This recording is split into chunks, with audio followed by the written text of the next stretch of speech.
Today we're rewinding back to the year 2018 to visit the movie Love, Simon. This movie was based on the 2015 novel Simon versus the Homo sapiens Agenda by Becky Albertalli. I feel like we're going to keep seeing a version of this. Love, Simon was notable as the first gay something.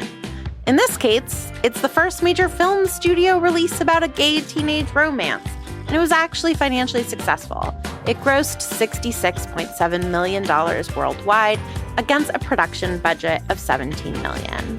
This is a moment in which I would like to pause and offer a PSA. Bros was the first gay movie written by gay men with a huge marketing budget. And Love, Simon was the first major motion picture, blah, blah. And soon we're going to be talking about Brokeback Mountain, which was another kind of first in queer cinema. But queer cinema has existed as long as cinema has existed. We're looking at these movies that were important and are important and are sometimes really great.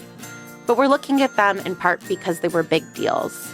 When we say first, we're talking about moving into the mainstream studio-made films.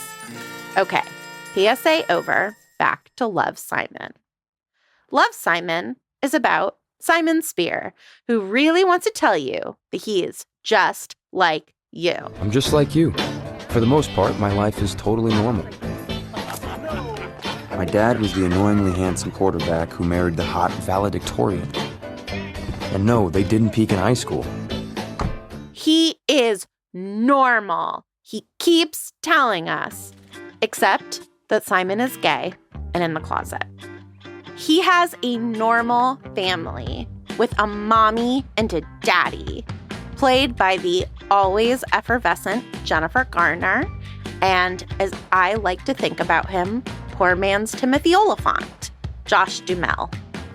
You understand why Simon is trying to tell you how normal he is, but also I found it very grating because he's not normal. He's incredibly rich with incredibly hot parents. Simon also has 3 best friends.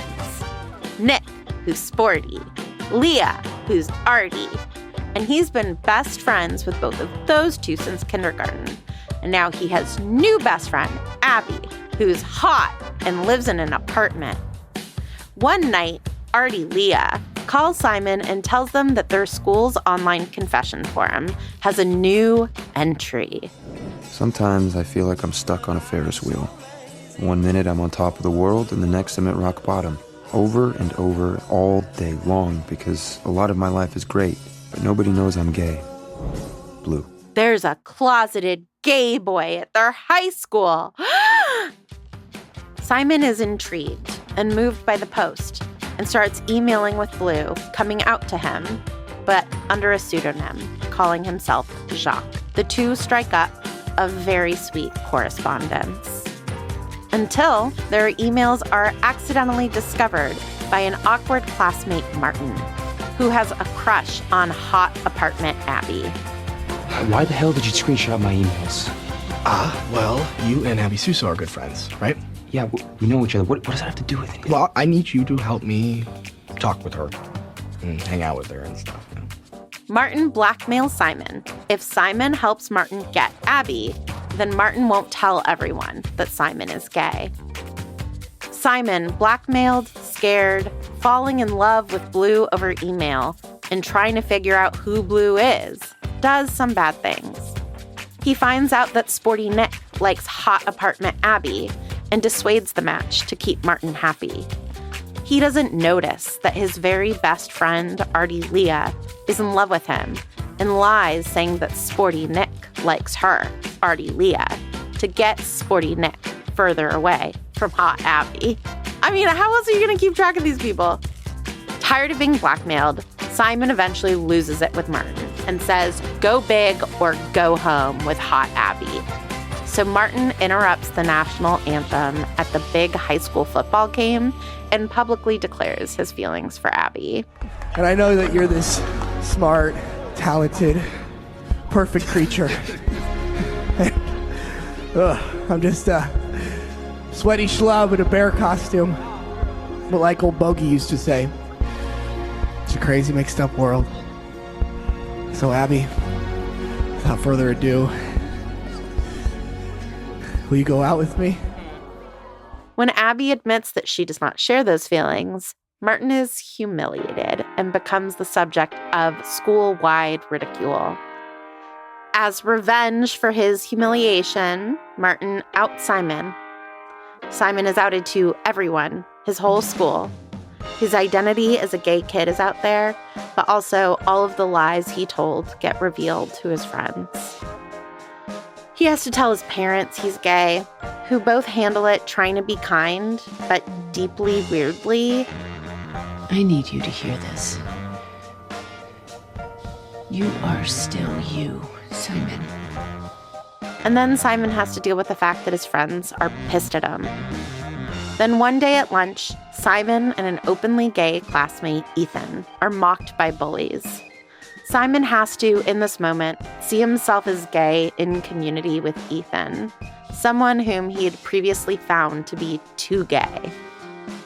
Eventually, Artie, Leah, Sporty Nick, and Hot Abby forgive Simon and invite him to go to the school carnival with them. Simon posts on the school gossip site that he is Jacques and that he's in love with Blue and hopes that Blue will join him on the Ferris wheel during the carnival. So, Blue, after the play, Friday at 10, you know where I'll be. No pressure for you to show up, but I hope you do. Because you deserve a great love story, too. Love, Simon. Simon rides the Ferris wheel over and over again, waiting and waiting, and everyone is watching. Eventually, Simon runs out of tickets. He's ready to get off the Ferris wheel, having not gotten the guy. But Martin runs up and buys him one more ride. Just before the ride begins, a hot soccer boy, who we have previously seen be nice and cute, sits next to Simon, revealing himself as Blue. They kiss, and the whole school cheers them on. And now, Simon is normal again, because it turns out that being gay wasn't what made him not normal. It was having to live in the closet. Aww. I'm Vanessa Zoltan. I'm Hannah McGregor. And this is Hot and Bothered.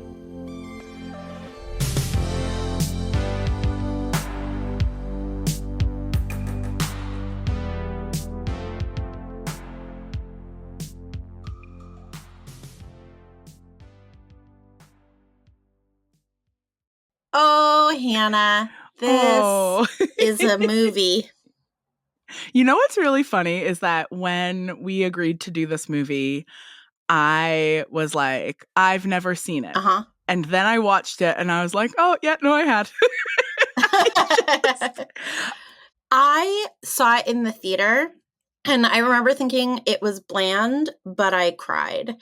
And I'm sure I've talked about this on the podcast before, but I was born in 1982 in Los Angeles.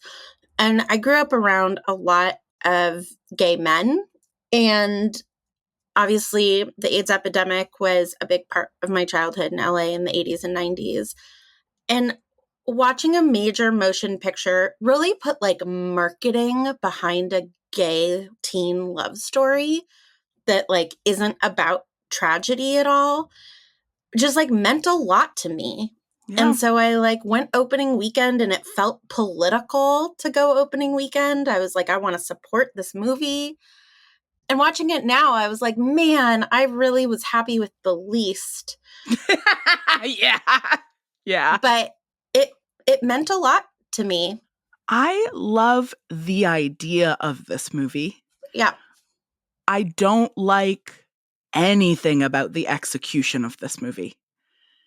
I want it to have so much more edge to it. And I don't mean like necessarily, but I'm a cheerleader. I just mean like 10 Things I Hate About You or Clueless or Easy A, like the teen romance movies that we have already watched and discussed and loved because they've got deeply specific characters, because they've got lived in interesting textures, because What are they've you got talking about? Simon charismatic.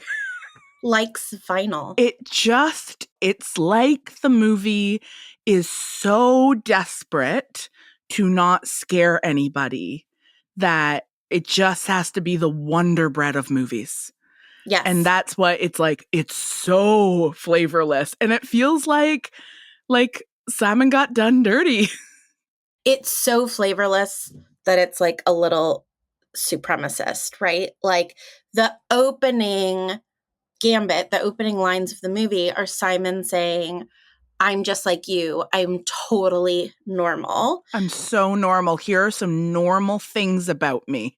One, my mom was valedictorian. There's only one of those in every school. Two, my dad, star quarterback. Again, only one of those. Three, he's so rich. So rich. We watch him get a car for his 16th birthday. He lives in a fucking mansion. He lives in a mansion. And I'm like, oh, you guys are trying so hard to be Wonder Bread that I'm chewing on chalk. Yeah. And you're like passing it off as Wonder Bread. Yeah. But this movie decided to be Wonder Bread because they were trying to prove that people would go to the big cineplexes and watch a gay love story. It's supposed to be the control, right? In the experiment that will add variables. But it's constantly telling you, I'm the control, I'm the control. And that is telling you something about the sort of water that it's swimming in. Yes, 100%.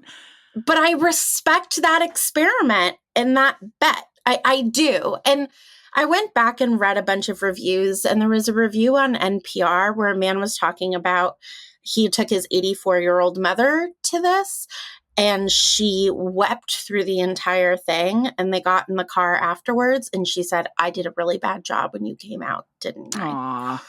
And that she never would have gone and seen Call Me By Your Name or But I'm a Cheerleader.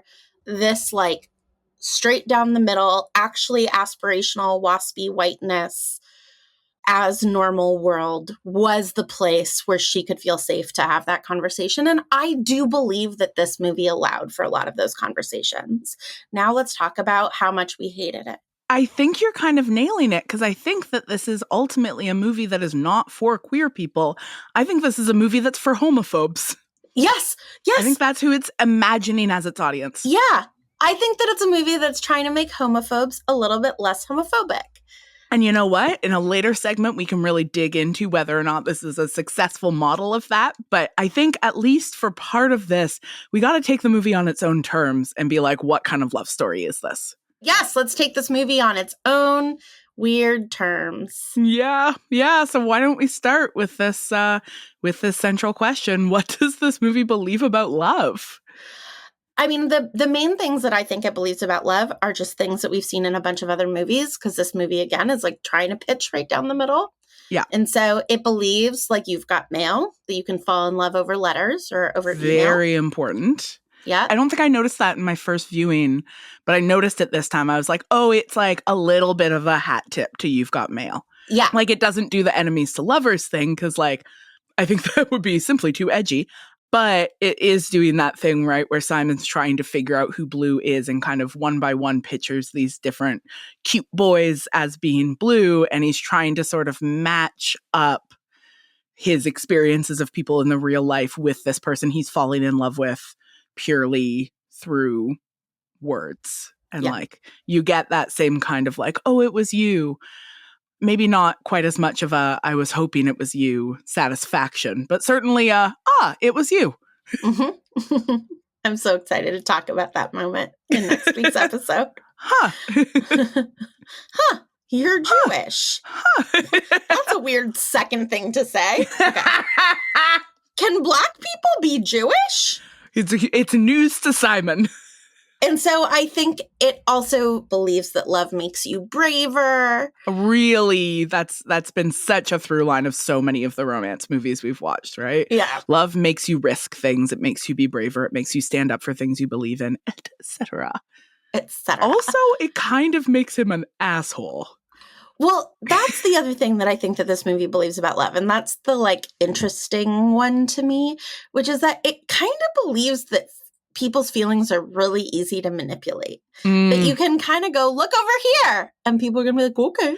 I mean, it definitely, and I don't know, this might be more of a subtext than a text, or it sort of hovers in between, but it seems to me to believe that one of the things that people find most attractive is somebody else finding them attractive. Right. That like that's one of the top things, because that is his attraction to all of the boys, is his suspicion that they might be the person that he's talking to. But it's how he manipulates his friends into various sort of romantic combinations. Because so we know that like Nick and Abby have crushes on each other, but he wants to drive Abby away from Nick because Martin, the like school weirdo, is into Abby. Martin, who is blackmailing Simon. Martin is blackmailing Simon. Part of why Simon is effectively blackmailed is that he is closeted, but part of it is also that he knows that Blue is closeted, and he's afraid that if their emails are shared, that Blue will stop talking to him. And this relationship has become really important to him, and so he doesn't want to lose it. And so he basically turns Abby, his like presumably working class. This is something that we're communicated via the fact that she lives in an apartment building. It's like, whoa, Abby lives in an apartment and her parents are divorced. So yeah, Simon, this like wealthy white kid, uses his working class black woman friend as a pawn in his own desires, which is so dark. But part of what makes it work is that when he tells somebody that someone else likes them, right? Like when he tells Leah that Nick likes her, Leah's like, okay, I'll go on a date with him. And like, you know, part of that is because Leah's actually in love with Simon and she's heartbroken. But part of it is also just like somebody wanting to go on a date with you is like, woo, nice. Like that can be kind of enough, I think, especially when you're young and really new to dating. Oh my God. Now that I'm middle-aged, I'm like, if you get how awesome I am, because I'm an acquired taste. So I've had this conversation with friends that like some people are really drawn to like nagging. Like that does work on some people, or like if it seems like somebody's not charmed by them, they're like, it makes them want to work harder to charm that person. And I am like, oh, you don't like me? Well, then we're good. Bye. Yeah. No or thanks. Like, you like me? You obviously have excellent taste. Let's hang out. Not even that. I'm like, you like me? Yeah, that's the baseline. You should, obviously. I'm great. Anything else that you want to say that this movie believes about love? I mean, I do think that it is important that ultimately the movie asserts that like Simon's behavior is unacceptable. Despite him being like the main character in the rom-com, he actually doesn't get to use the other people in his life to further his own narrative, and that is made very, very clear. I like that the movie especially lets Abby say, I am not for you to use. Yes. I really think that's important because he was most using Abby, right? Absolutely. He was literally using her as bait. I do not think the way that his friends handle him being publicly outed is actually okay. Leah especially. Leah and Nick have been friends with him since kindergarten. He has just been publicly outed, and they are like, you hurt my feelings, while being blackmailed. We're abandoning you when you are the most alone in your life. Yeah. And this movie does not judge Nick and Leah Absolutely for not. that at all. Absolutely and not. I appreciate that they're going out of their way to say what Simon did is not okay. But I do think that it really undermines this being a queer love story to make it look like it is okay for straight friends to abandon their gay friend when they're being outed against their will is a little messy. Well, I think part of that is that the logic of this movie says that the fear of being outed is just in your head because there is no actual negative consequence to being outed. Like, remember in Easy A that the first person she pretends to be sleeping with is a gay kid at school who's being bullied so badly he's not sure if he's going to survive high school. Like, the stakes there, and that's still like a silly, light movie. It's just like the stakes here are real. It's dangerous to be an out gay kid in a high school. That's true. Like, that's real. And so the movie, like, in its sort of white bread picket fence, all American suburb narrative, there can't be any real consequences. I mean, Ethan, the other out kid at school, who Simon is very judgy about. So judgy. I mean, literally says one of the first lines of the movie is, I wish Ethan wouldn't make it so easy for them. But Simon does see the other out kid at school getting bullied. Yeah. And Simon does get publicly bullied as soon as he's out. So I do think that there are consequences. I mean, they're really light consequences. Like, they are social consequences from kids that nobody else likes, who have no actual sway. Like, nothing dangerous or scary happens to Ethan. Yeah. You know, he gives as good as he gets. And when the bullying happens, it is immediately intervened in, immediately stopped. Everybody is on Simon's side, fully. Yeah. All of the adults step in. Like, the consequences, again, are like so minor. Yeah. His friends not getting the seriousness of him being outed feels to me like part and parcel of the whole movie wanting it to be not that serious. Why does this movie want coming out to just be in people's heads? Because it's trying to be mainstream and it's trying to be like, no, straight people, you're not the problem. It's just really hard for the gays. Yeah.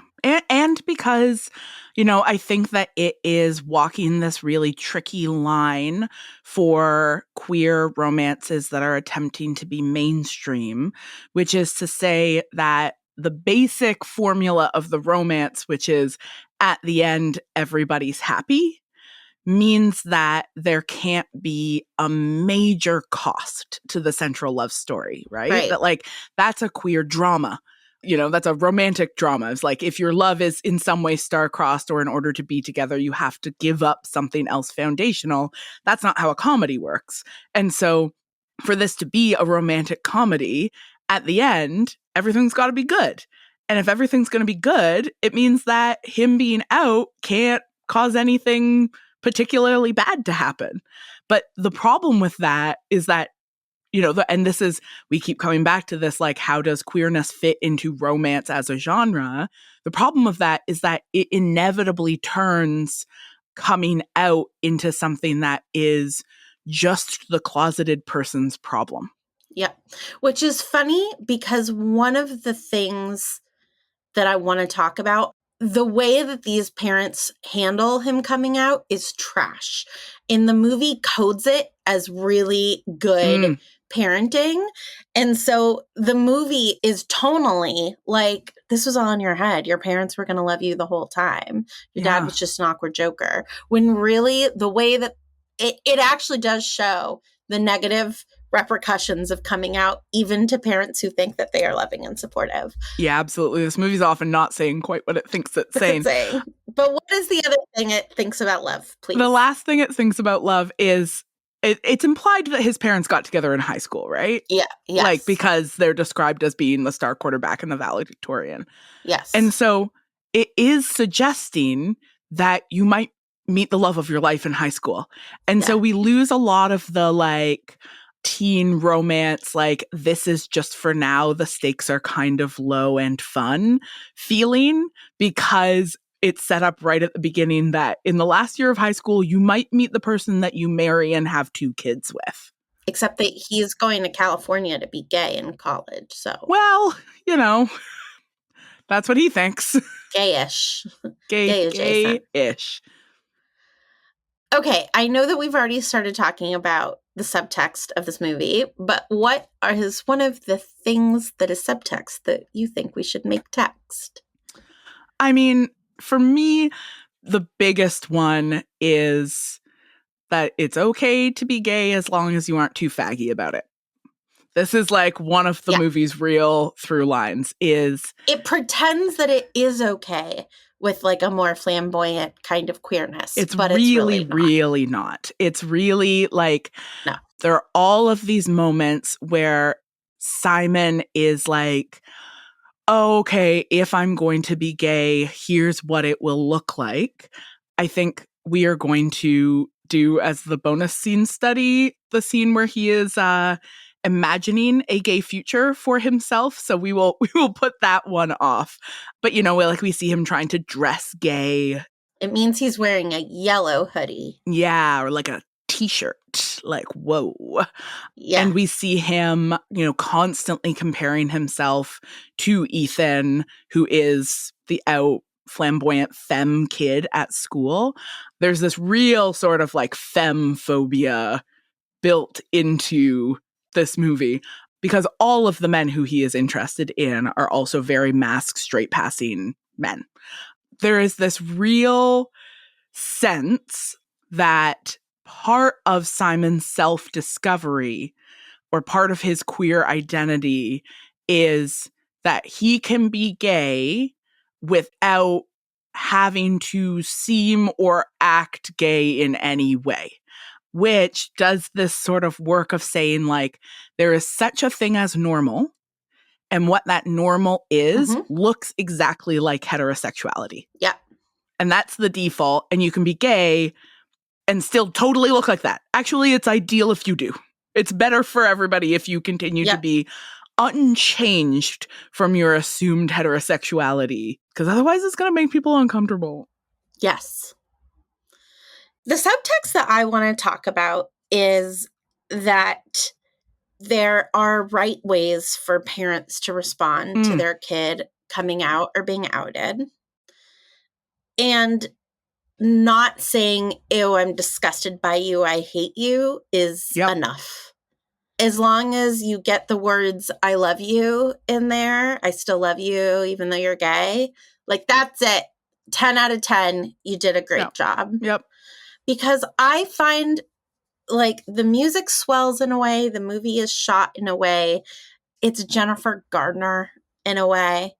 It's not just Jennifer Gardner, it's Jennifer Gardner, and we are told she is a therapist and that if her family were her clients, they would be better adjusted. And that she's as liberal as they come. Yes. She's making signs to go to a protest against the patriarchy. The patriarchy. Tell me what protest that is. Just a patriarchy protest. Do you not go to the weekly patriarchy protests? Don't. Where are they happening in this suburb that they live in? In straight neighborhoods. And she's like, ugh, you guys are all such prudes, right? She is coded as this exceptional mom.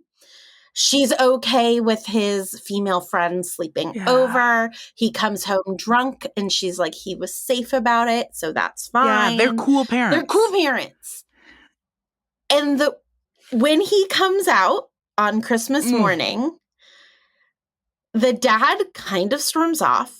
She does not apologize for the dad. She kind of looks like she wants to go take care of her husband. I mean, they definitely both blow it in the moment. And I think the movie knows that they both blow it in the moment. Okay, that's fine. She does not apologize for blowing it in the moment. That's the thing. And then the actual conversation they have is not, I love you no matter what. I am so sorry I blew it. And I'm so sorry that you felt like you had to keep a secret from me, right? Like, what can I do to support? Just like any of the things that you want to hear your straight parents say. She says none of them. And instead, she acts like she knows what it's like to come out and is like, sweetie, now you can breathe. Yeah. And then, before he has the chance to respond, she walks out of the room.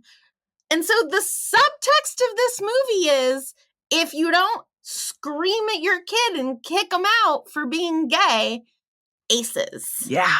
Yeah. And it's like, it's also, like you can be the dad who makes homophobic jokes and has been being homophobic the whole time. And that's also fine, as long as you don't scream at your kid and kick him out. I will say, I do find the dad's apology more affecting. At least he apologizes. He apologizes, he cries. The dad is really sorry. And then is like, let me learn about being gay. Let's get on Grindr. Isn't it gay Facebook? Which is funny. It is. But I actually find the father's arc more compelling. Yeah, I mean, because the mother is being held up as a perfect mother. Right. And so it's like, oh, this is what you think the perfect response is. And it does tie into something that I think we kind of see throughout the movie, which is that it wants to draw a direct line between coming out and being true to yourself, whatever that is. Like, it doesn't want to grant any specificity to queerness or to the experience of coming out. Yeah. She's like, the fact that you're gay is irrelevant. What's important is that I have sensed that you've had a secret and now you don't have it anymore, and not having a secret will be better. I just would like to say that if people want to watch a really beautiful coming out and a parent modeling it well, go watch Heartstopper, last episode of season 1, where he comes out to his mom, and Olivia Colman is just so good. Anyway. There's this thing I've heard Marcel say a number of times on Gender Playground or when talking about Gender Playground, where she's like, the most important thing as a parent has got to be your kids trusting you enough to tell you the truth about who they are. Yeah. The other stuff doesn't matter. You've got to want your kids to know that you want to know who they are and you will love them no matter who they are. Yeah. Yeah. If that's the case, I again think that this dad comes off okay. It feels like Simon doesn't give him much. And so he's trying through these deeply homophobic jokes to be like, you can talk about sex with me, right? Like, he's doing it wrong, but it does feel like he is trying to say, even if you're looking at porn right now, you can trust me to love you. Yeah. And he's off. But I actually think that this dad is not a terrible dad. Yeah, I mean, he's a casually homophobic straight white man, but that's a lot of straight white men.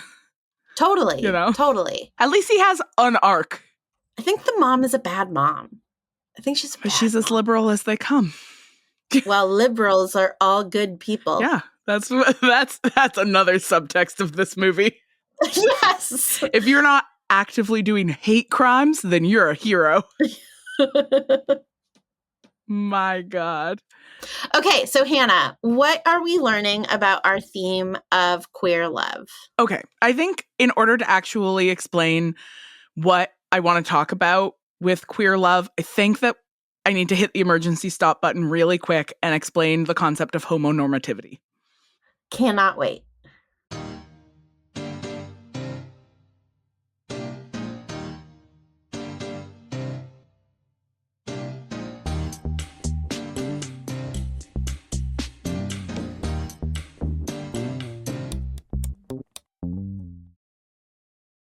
So I feel like I'm really just talking about normativity in this series because we talked about heteronormativity, so now we're talking about homonormativity, which is not actually the opposite of heteronormativity.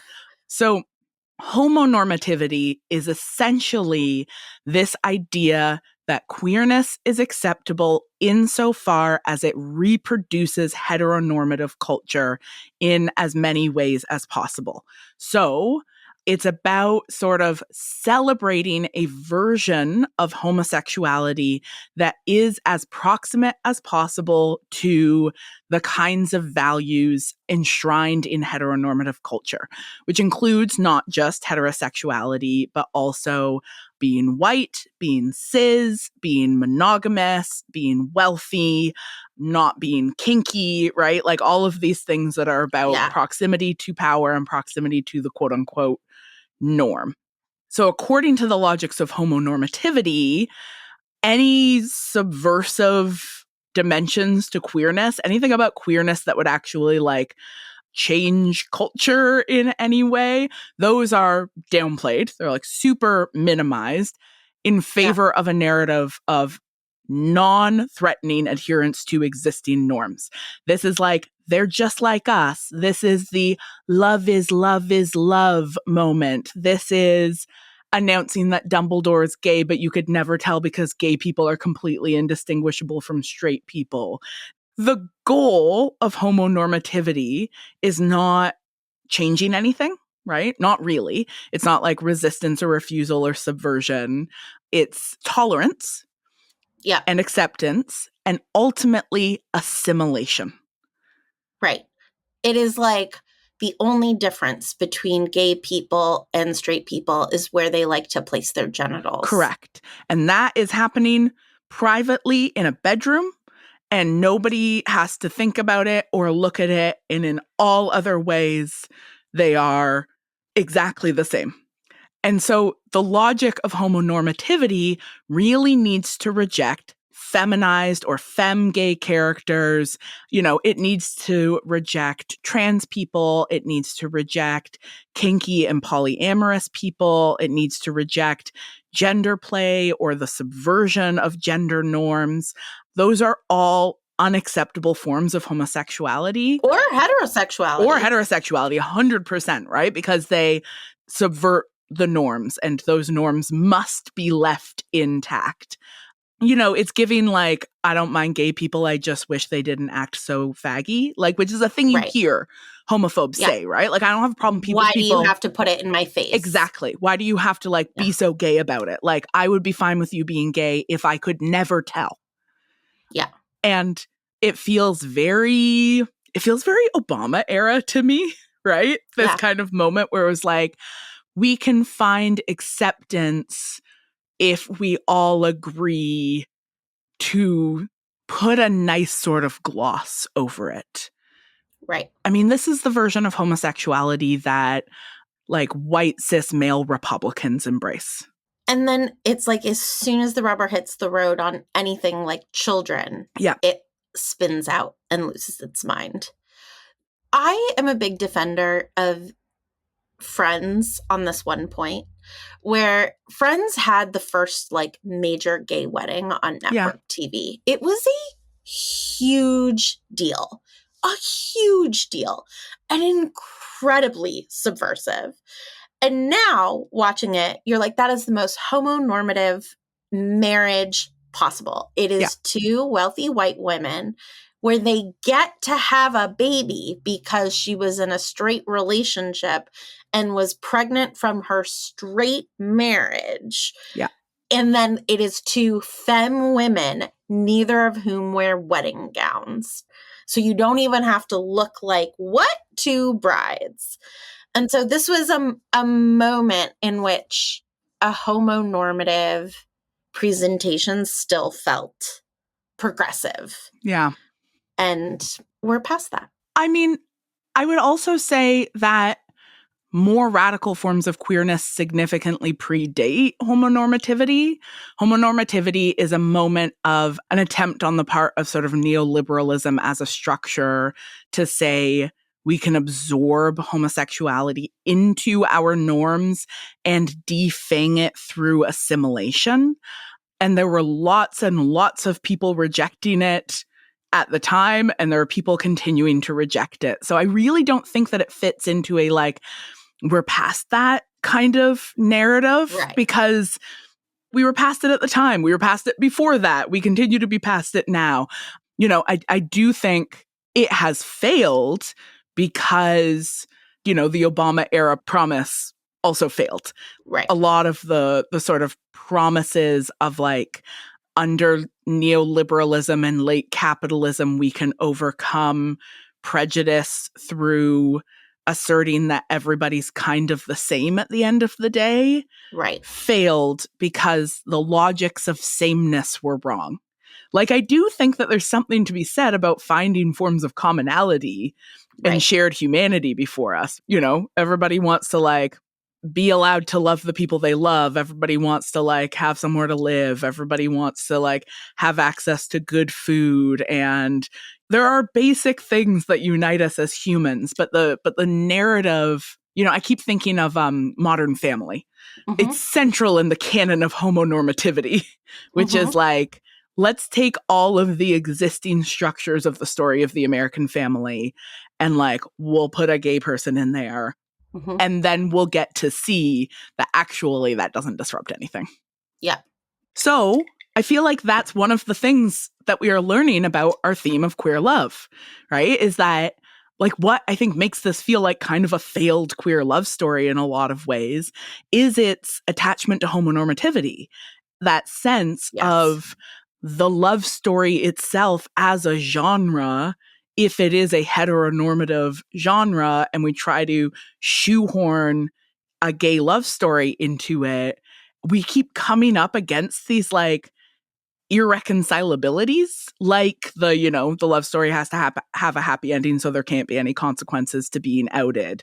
Like, you know, homophobia can't actually be real.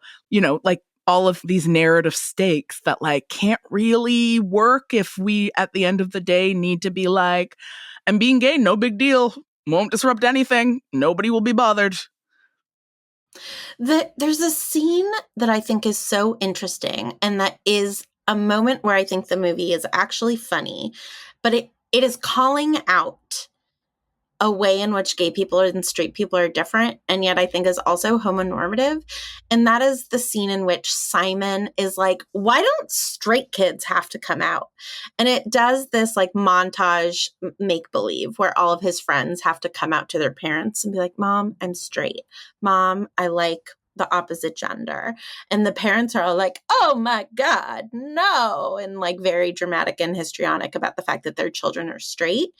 And it is simultaneously saying the gay experience is different than the straight experience because straight people don't have to do that, and is arguing it should be the same. Saying I'm gay, it should be the same as saying I'm straight. So it is like naming the difference between the two, and yet is saying that it's like a distinction without difference. Yeah. That like, it's just straight kids are so lucky. They just get to not come out.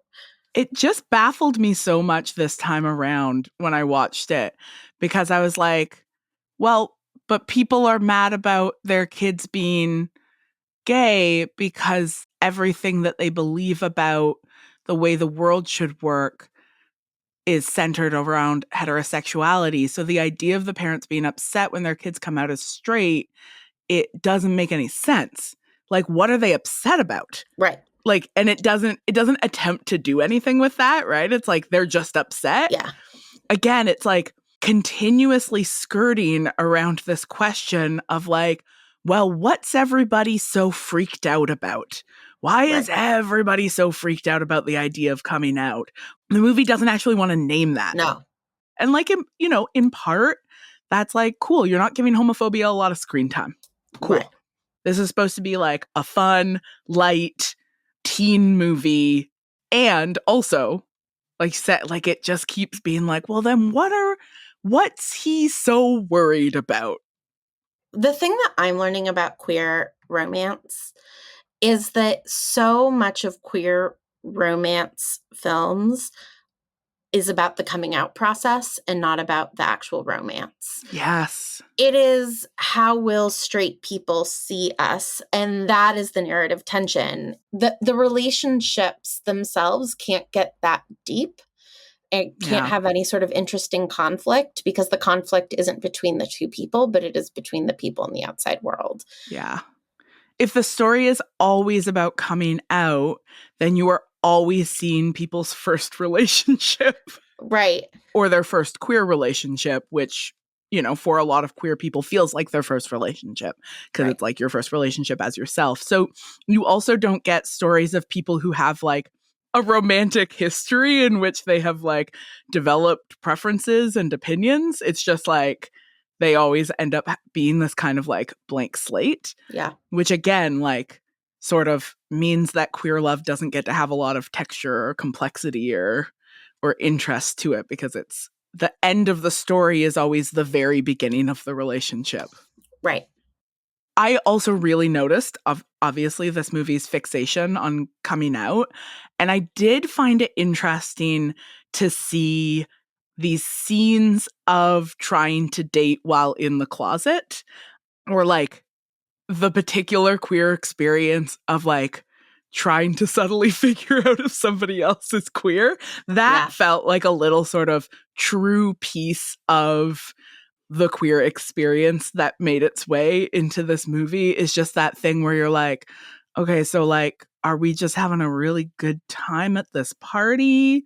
Yeah. Or like, are we like having a really good time at this party? Like, and that experience is, I think, you know, for queer teens, like such a central part of the experience of dating. And I liked seeing that. Mm-hmm. You know, one of the interesting things about this movie's like absolute allergy to femness is that it also hates straight men who are too faggy. Yeah. And the character who sort of stands in for that is Martin. The blackmailer. Yeah, the blackmailer, who, like, one of his sort of big failures that, like, I think we're supposed to be laughing at is that he chooses this Halloween costume. It's such a funny Halloween costume. It's a great He's a costume. Freudian slip. And so he's wearing a Freud beard. He's got a cigar. And he's wearing a slip with a like sort of doctory blazer over top of it. And then the slips covered in words that are like themselves Freudian slips. Like, it's such a funny costume. And Simon disparages him for looking like a drag queen who rolled around in magnetic poetry. Yeah. And it's like, it actually doesn't matter if you're straight or gay. If you are a boy and you do something that makes you look kind of like a girl, that is unacceptable. And Martin in general is a confusing character. The movie cannot quite commit to making him a villain. Yeah. To such an extent that it is saying that blackmailing someone by screenshotting their private emails and saying, I will out you publicly if you don't help me get your friend as my girlfriend. It's like, well, that's not really that bad because he's just a boy in love. He's just embarrassed. And he has a redemptive moment at the end, which I think we're supposed to entirely forgive him for. And we're shown him as complicated, right? Like, he's good to Abby. He makes Abby feel good about herself. He likes musical theater and is like interested in things. And yet, the fact that it does not make clear how evil what he does is disturbing to me. Simon has this speech where he's like, you took away coming out from me. I was supposed to be able to decide when and how and to whom. But it's at a moment in which, first of all, Simon is literally not looking at Martin while he's saying that. And it's also in a moment where Simon is being a jerk. And so it is not a monologue that is like given a lot of credence. And I'm like, no, this is disgusting. Yeah, and his behavior throughout is disgusting, right? It is manipulative and dishonest, not only in the sort of speed with which he is willing to blackmail Simon, but also the way he treats Abby as a thing he wants and is going to acquire through whatever means. I mean, his use of love bombing, right? Like, feels very abusive and creepy. The like huge public display, which is supposed to be like, oh, that poor kid. I know. It's supposed to at least a little bit, I think, be like Simon got him into this by being dishonest with him. And it's like, no, this behavior is so creepy and manipulative, and have a freaking conversation with Abby, you creep. Yeah.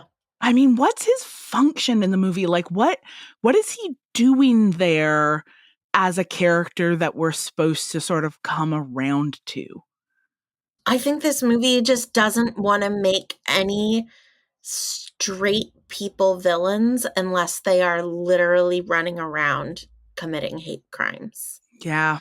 It's like gay people are confusing. So if you're confused as to how to handle it, you're probably still mostly a good person. And you're going to accidentally blackmail them sometimes. And like, that's fine. As long as you're not the two main bullies literally going around committing hate crimes, you're probably doing your best. Yeah. He's a pretty incoherent character, I would say, in general. Like, I mean, because there's also that joke about like him having to call his mom because she needs to approve everybody who's going to come into the house. Like, yeah, it's just like, I don't know. I think partially it's just he's meant to be a lot of comic relief. And so he just sort of functions as comic relief in various ways. But yeah, I gotta say, justice for Freudian slip costume. Yeah. Good and Halloween for this actor, costume. I find the actor kind of charming. Yeah, he was pretty funny. So, Hannah, please finish the sentence for me. You should watch this movie if you're recovering from a nervous condition and need the filmic equivalent of broth. A veggie broth. A veggie broth. It's so gentle and there's not much to it. Yeah. It's sort of like the soda cracker of movies. Like you've had a stomach flu, but emotionally, then you can have this as your first movie. I really like this metaphor because it does imply if you've had too much salt in your diet, this will actually make you sick. Yeah. So it's like if you have flavor elsewhere in your life, you will actually choke on this. Yeah, no, this will feel disgusting to you. You can only eat this if you are sick. Yes. Yes. Yes, correct. Yeah. This is for if you need to replenish your electrolytes. All right, Vanessa, you should watch this movie if you for some reason need to convince homophobic people that gay people could be anywhere. You can't even tell. You can't even always tell. You know how when you're at like a recital or something and you like can't say anything bad about any of the kids because maybe their parents are sitting nearby? Yeah. I feel like this is your super homophobic uncle who you're like not actually trying to make him less homophobic. You're just trying to convince him that maybe gay people's parents are nearby, so he shouldn't be homophobic out loud. That's so funny. You show him this movie and be like, see, they could be anywhere, so you have to be careful. Just trying to convince homophobic people that you shouldn't be homophobic in public. Not in public. Not in public. It's uncouth. Just keep it at home. Yeah.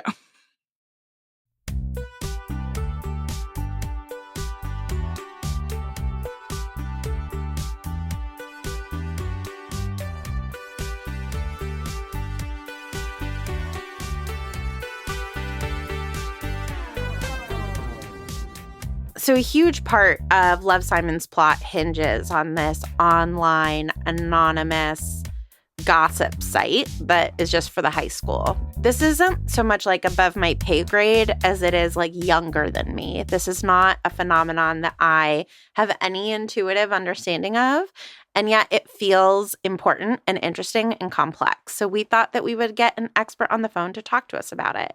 And we found Joseph Reagle. Joseph Reagle is an associate professor of communication studies at Northeastern. His books are Hacking Life, Systematized Living and Its Discontents, Reading the Comments, Likers, Haters, and Manipulators at the Bottom of the Web, and Good Faith Collaboration, The Culture of Wikipedia. His next project is about online advice forums, especially on Reddit. And so we're going to get him on the phone.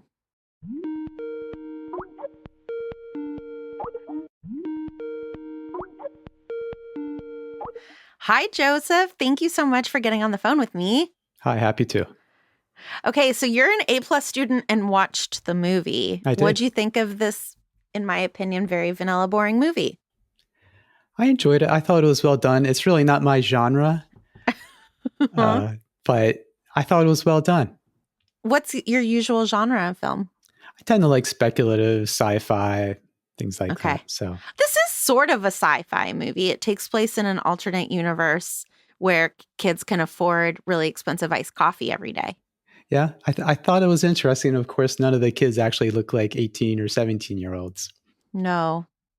Okay, so We know that we now live in a world of social media, obviously, especially teenagers.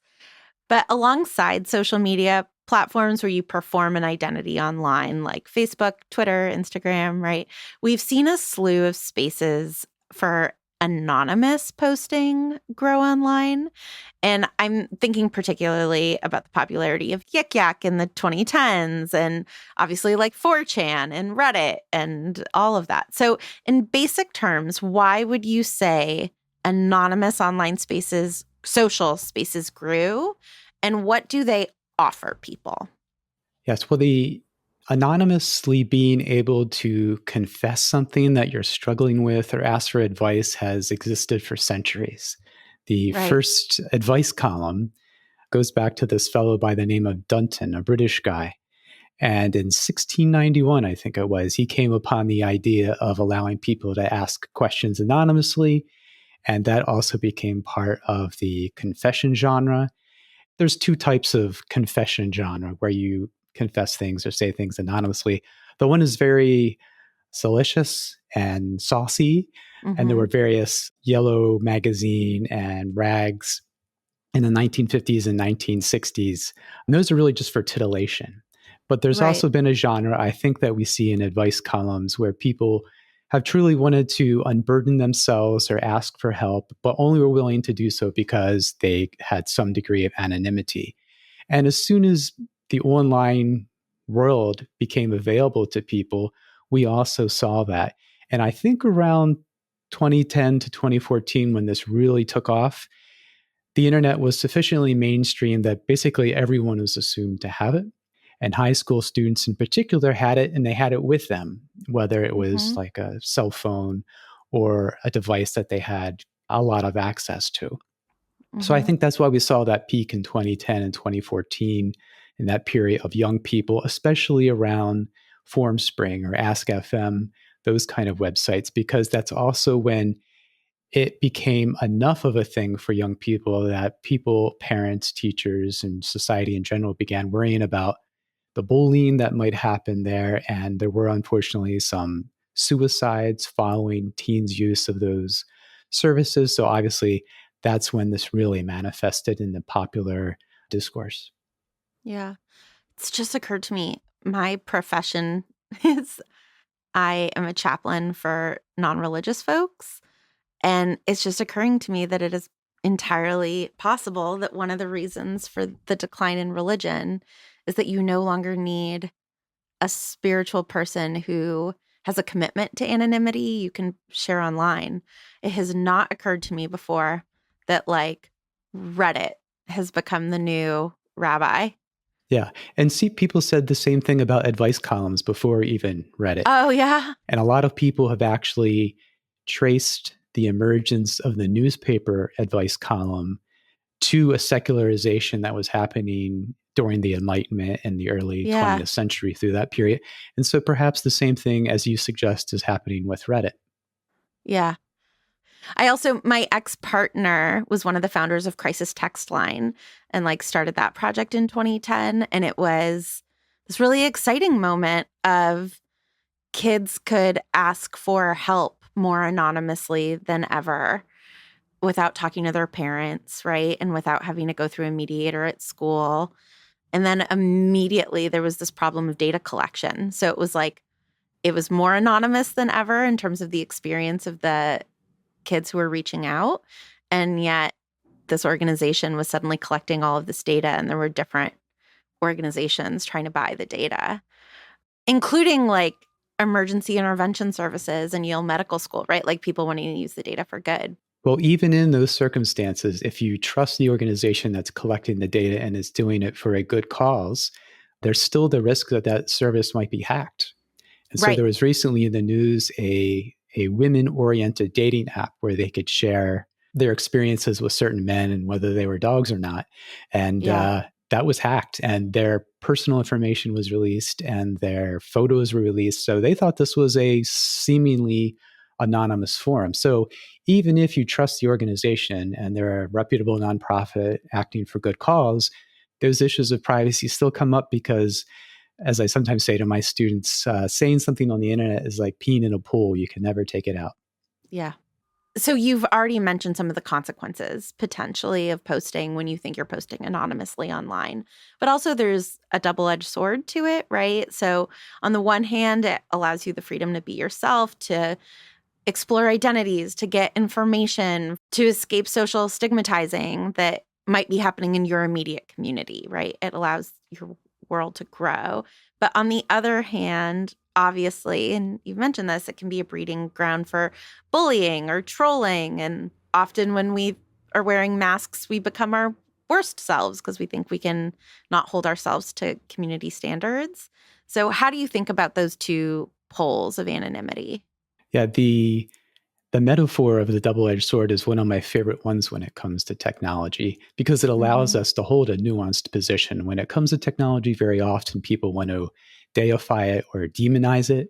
Yeah. That sort of conversation is happening with AI right now. Yeah. And I like the idea of to be able to say this technology will probably be good for some people, not so good for some people, good for some cases, not so good for other cases. Like in the movie, we saw that the main character, Simon, was able to see that someone else anonymously disclosed they were gay, and that gave him a sense of, oh my gosh, I'm not alone. Yeah. But also, another student used it to blackmail and extort him. So that I think that exemplified the pluses and minuses of the technology perfectly. Yeah. Like we see in the movie, it is common for there to be anonymous digital spaces specifically created within communities, so within high schools or colleges.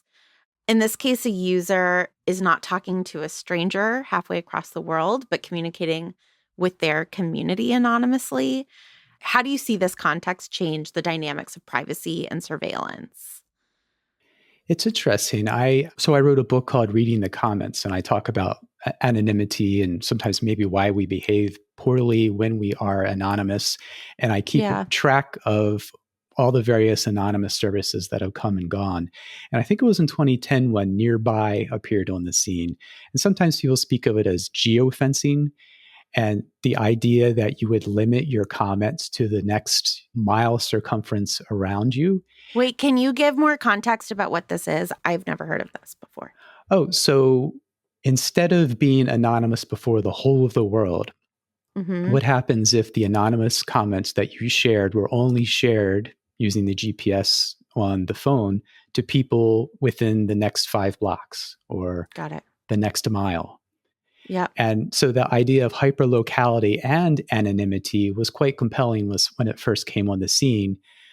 And it means that you're not gossiping about remote celebrities. It means that if you're, for instance, students would talk shit about teachers or other people in the classes, there's kind of that subtweeting, to use a term relevant to Twitter, which is like people are going to know who you're talking about because it is so local.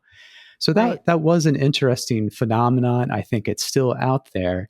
But one of the tensions with these services, especially when they're used by young people, is they come on the scene. Usually there's some sort of novelty associated with them, though at this point, I think the space has been thoroughly explored.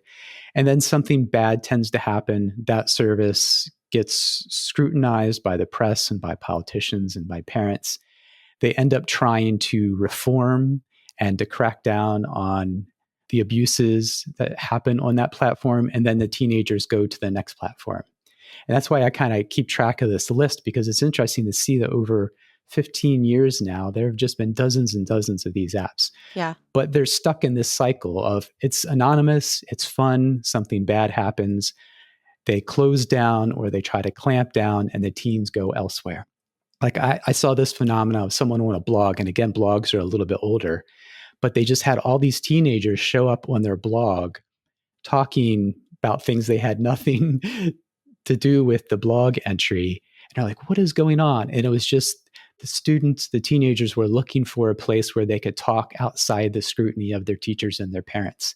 And they just said, let's use this blog this week, even though it has nothing to do. Wow. We'll just use this comment section.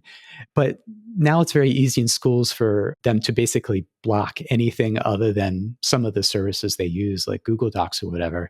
And I've also heard just in the past few years, students have taken to using Google Docs to be an anonymous forum. Yep. My kids are in that world. Yeah. Do they use Google Docs as a confession board? Yeah. Well, I don't know because they're teenagers. So I don't know what they do. But there have been instances of like group projects where one person will say bad things about someone else in the comments anonymously. And so I have heard from my kids stories about bullying in the Google Docs comments. Yeah. And both of my kids' schools, phones are no longer allowed on campus in either kid's school in a big way. And what's really been interesting, they're 13 and 17, and they're both like completely unfazed and kind of relieved. Mm-hmm. Yeah, and part of the challenge there, you mentioned that shift from the secular world and the confessional or speaking to a chaplain. Similarly, I think young people have lost access to third places. They might go to the roller rink or the diner with the jukebox or something like that. And particularly during that period of hyper-aware hover parenting, I think students did feel very scrutinized and were looking for places where they can safely talk amongst themselves, maybe even gossip a little bit. And so I think the move towards banning devices in school is interesting, but I'm similarly wondering, will they have opportunities to socialize, or will we still be in a hyper scrutinizing sort of phase where they're very limited in the sort of social interactions they can have? Yeah. Oh, my middle schooler's school's becoming really fascistic. And I think they're trying to control bullying and depression due to phones. But like, because the kids have to keep their phones in their lockers all day, they've now eradicated passing period. So you have 1 minute to get from one class to another, and there's no longer break. And right, it's all done in the name of protecting kids as depression is increasing with, access to social media. I think it's done with really good intentions, but it's sort of terrifying how monitored they're being.